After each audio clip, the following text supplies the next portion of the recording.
So the question is about book 3, Traductologie. Quelle est la signification des unités de traduction? Quelle est la différence entre unité de traduction et unité de sens? Donnez des exemples pour illustrer votre réponse. So we have the same topic in English. We'll understand this in English and then get back to French.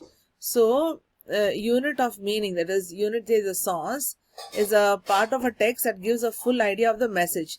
So we are basically interested in the message. Translation unit is a part that the translator chooses to match between languages. So when you have a paragraph, we divide it into small units. That is, a unit of meaning becomes a translation unit. So, but not always. Example, after a long day, he finally got home. So we divide it after a long day. So this is showing tiredness. So we are interpreting it. After a long day, after a long effort, he finally got home. It shows relief. It shows at the end of the day.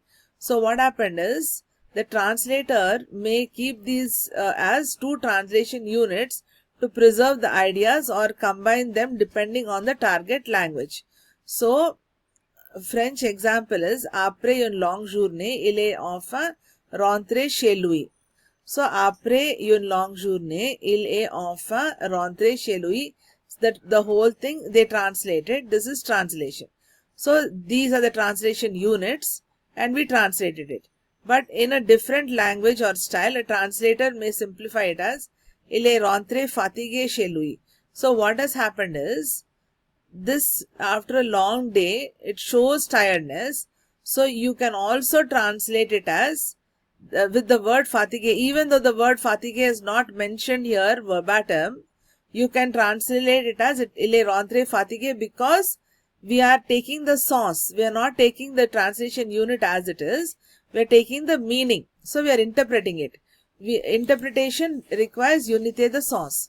In this case, the translation unit mixes the two meaning units into one.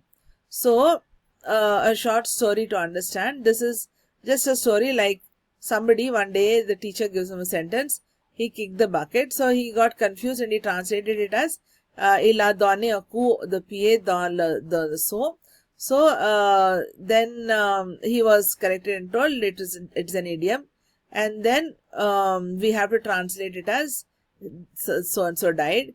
So the person learns a lesson. So basically you convert it like a situation, something that really happened. This way you can increase the number of words.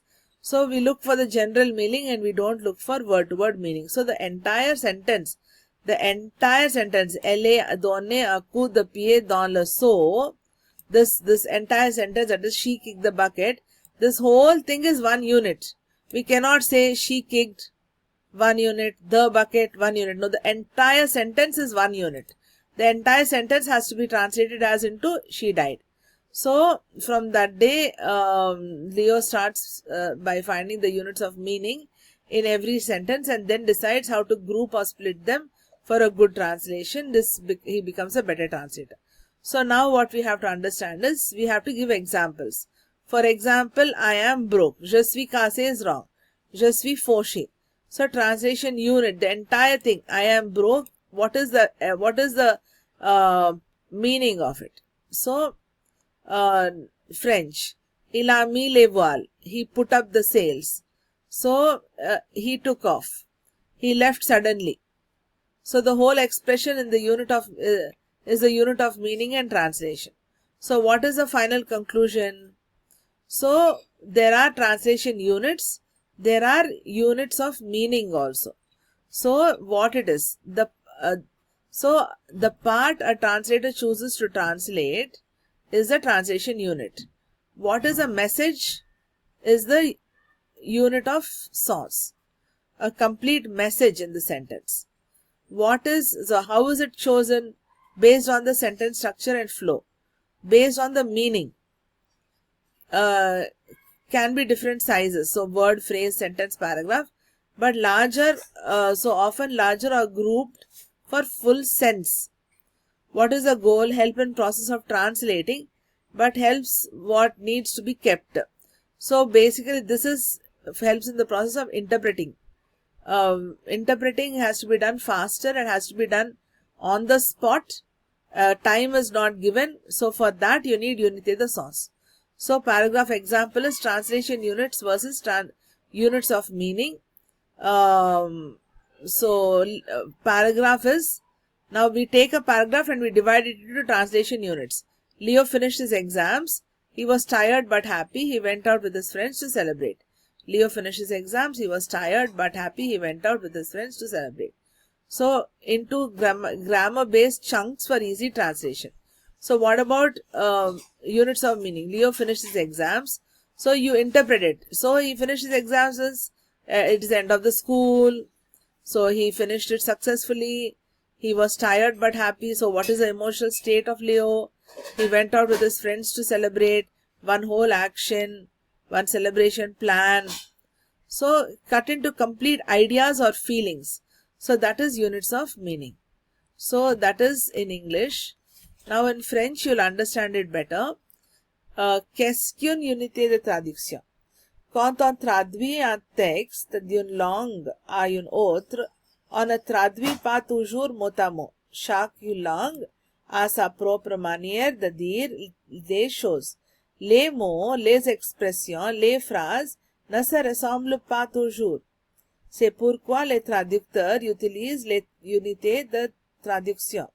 Une unité de traduction, c'est un morceau du texte que le traducteur choisit pour faire la traduction. Ce morceau peut être un seul mot, un groupe de mots, une phrase entière, parfois même un paragraphe. L'unité de traduction aide le traducteur à garder le sens et le style du message original. Elle permet d'éviter les traductions incorrectes ou bizarres. Exemple simple, prenons une phrase anglaise. It's raining cats and dogs. Si on traduit mot à mot, on obtient il pleut des chats et des chiens. Mais cette phrase ne veut rien dire en français. La bonne traduction est il pleut des cordes. Ici, l'unité de traduction n'est pas seulement cats and dogs, c'est toute la phrase. It's raining cats and dogs. Car c'est une expression idiomatique. Donc, pour bien traduire, il faut prendre l'unité entière pour garder le bon sens. Qu'est-ce qu'une unité de sens? Une unité de sens est un groupe de mots qui forment une unité complète. Elle représente le message que l'auteur veut transmettre. Ce n'est pas toujours une phrase entière, ni un seul mot. C'est le sens qui compte. Une unité de sens peut être une idée, un sentiment, une action, une intention. Quelle est la différence? On confond souvent unité de traduction et unité de sens, car elles sont proches, mais il y a une différence. Unité de traduction, unité de sens. Unité de traduction, partie choisie pour traduire, partie qui contient un message, basé sur la grammaire, le style, basé sur le sens, l'idée. Peut être un mot, groupe, phrase, peut regrouper plusieurs mots, utilisé pour rendre le texte, utilisé pour comprendre le message. Exemple pour bien comprendre, phrase en anglais, after a long day he finally got home. Unité de sens 1, after a long day. Idée de fatigué, de temps long, he finally got home. Idée de soulagement, fin d'une journée. En français, on peut traduire ainsi. Après une longue journée, il est enfin rentré chez lui. Ici, les unités de sens et de unités sont les mêmes. De sens et de traduction sont les mêmes. Mais dans une autre langue ou un autre style, on pourrait dire il est rentré fatigué chez lui. Dans ce cas, le traducteur a fusionné les deux unités de sens et une seule unité de traduction.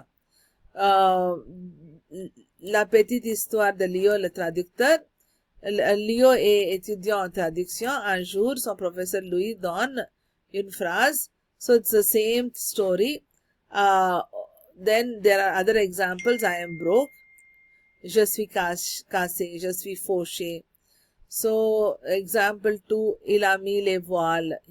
He put up the sails. He left suddenly. So c'est une expression idiomatique. L'unité de sens, l'idée de partir, unité de traduction, la phrase entière. So what is the conclusion? Une unité de traduction est une partie du texte que le traducteur choisit pour bien passer d'une langue à une autre. Une unité de sens est une idée complexe dans le texte que le traducteur doit comprendre avant de traduire. Parfois, elles sont les mêmes, parfois, elles sont différentes. Le traducteur doit faire attention à bien garder le sens, surtout avec les expressions, proverbes et jeux des mots. Ne traduis pas mot à mot, comprends d'abord le sens du texte, choisis ensuite les bonnes unités de traduction.